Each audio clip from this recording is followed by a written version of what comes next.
Yes, Kenya. Tamu sana, tamu sana, tamu sana, yes.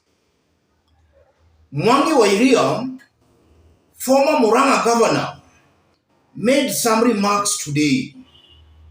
Remarks I want us to listen to, for they are going to inform the basis of our analysis in this video. Listen to this before we continue. To join me, I am the leader of non-shareholders. Gachagua is the leader of shareholders from today. And I'm saying there will be two groups in Mount Kenya. One led by Gachagua, the shareholders, the other led by Wa Iria. And that was one of the purposes of meeting Raila Odinga today. And I've told him clearly as so. I also want to speak to this issue of Gachagua always abusing Raila Odinga and trying to create a wedge between Kikuyus and Luos. Rules are our friends. Karaji's are our friends. All communities are our friends. And I am not going to accept a situation whereby the leader of some few shareholders is telling us that Luos are our enemies. This business of always abusing Raila, when we start asking for our share of cake, some few elected Mount Kenya leaders always come back and they always tell us about Kemondo, they tell us about Mwendawazimu, they tell us about everything. Raila's age, he does not deserve to be abused by anybody. And I want to tell Gachagua very clearly. I'm very clear on this.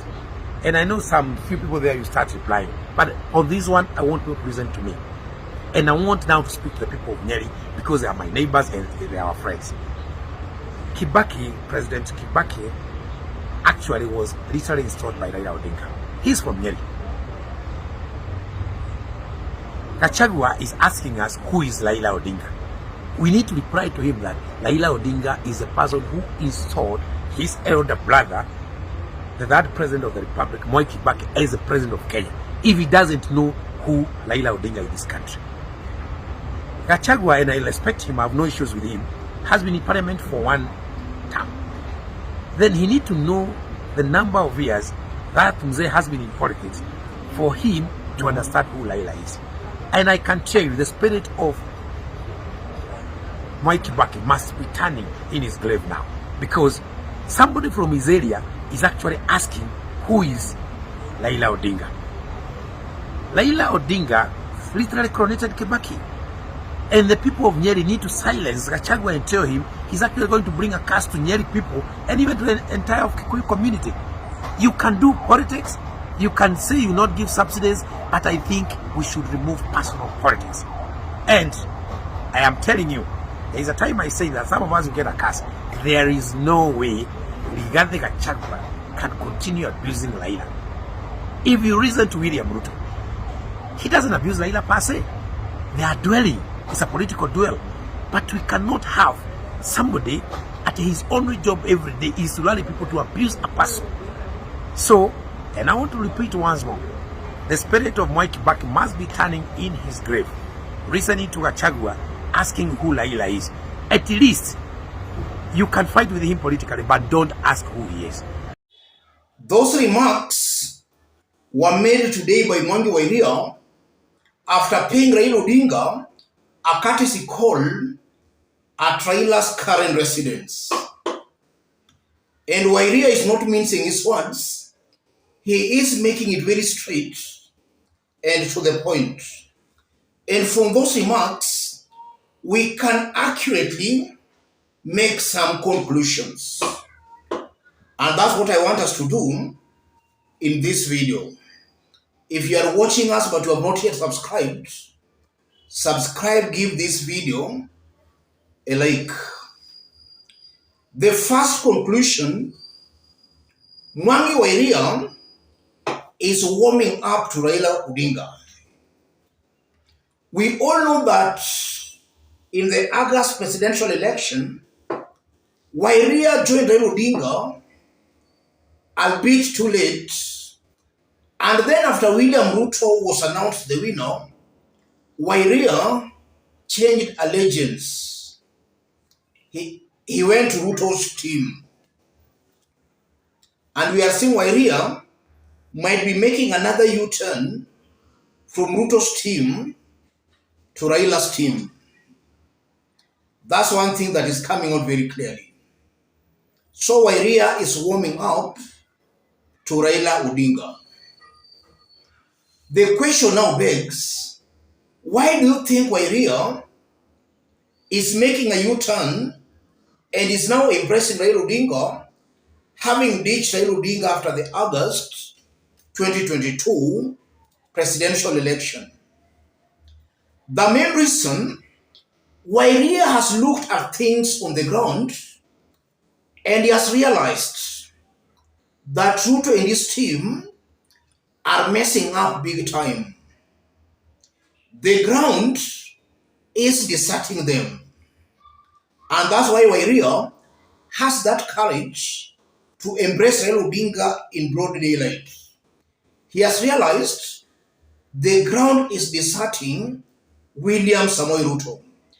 And as that ground deserts William Samoei Ruto, it's only natural that that ground is warming up to Raila Odinga. Waire is trying to take advantage of that situation to position himself as the leader on this other side. So in a nutshell, as Waire warms up to Raila Odinga, he also wants to take advantage of the ground that is tilting towards Raila Odinga. He has seen there is a vacuum somewhere. He wants to take advantage to emerge as the mountain political kingpin. And from those sentiments by Iria, it's coming out very clearly that Rigathi and William Ruto's style of politics, and most of the Kenya Kwanza Brigade on the mountain, their style of politics is now becoming quite apparent to so many people.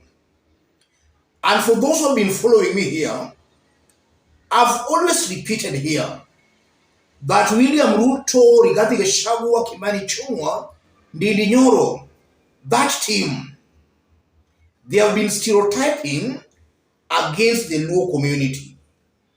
And they have been actually exploiting the ethnic divisions and the political divisions between the mountain and the lake for them to remain politically relevant.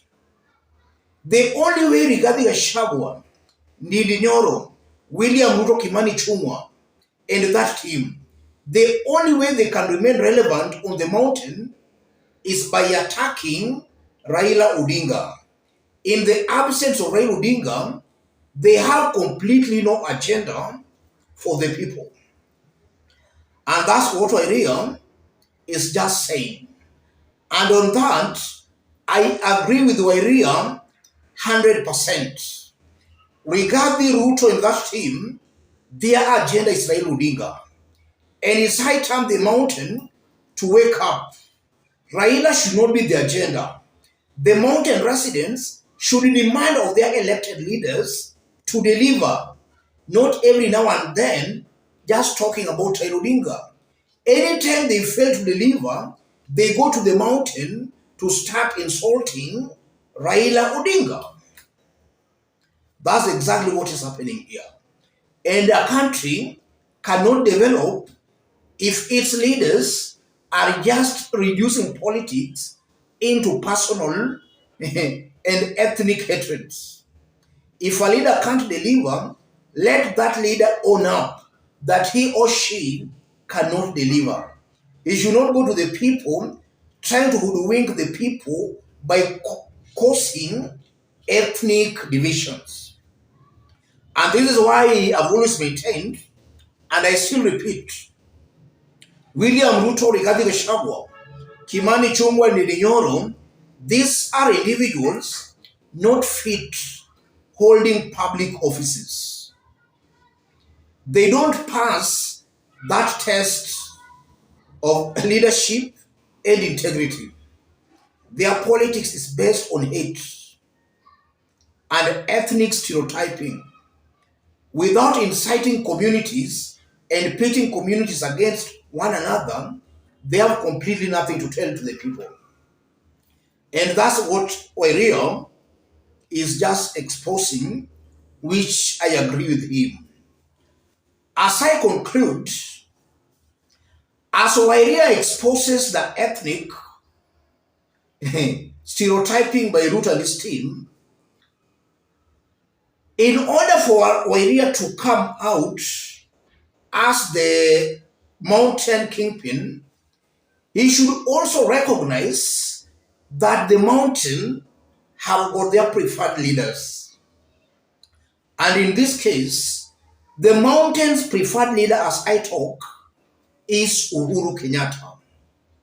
Wa Iria should not be seen to be imposing himself onto the people. If he has realized where the people are heading to, let him champion the course that is making people go that direction. Let him champion that course, and then the people themselves will crown him as their leader. But if he says he's now the kingpin, then he's trying to impose himself onto the people. And that cannot augur very positively for him. But all in all, listening to Wa Iria, he is just saying the truth as it is, which I support 100%. And also from those remarks, it's coming out very clearly again that Raila Odinga is now assembling his troops on the mountain early enough for the big battle. And I won't be wrong to say that Raila Odinga, maybe in the coming weeks or even days, might be heading to the mountain. So he's just preparing the mountain early in advance.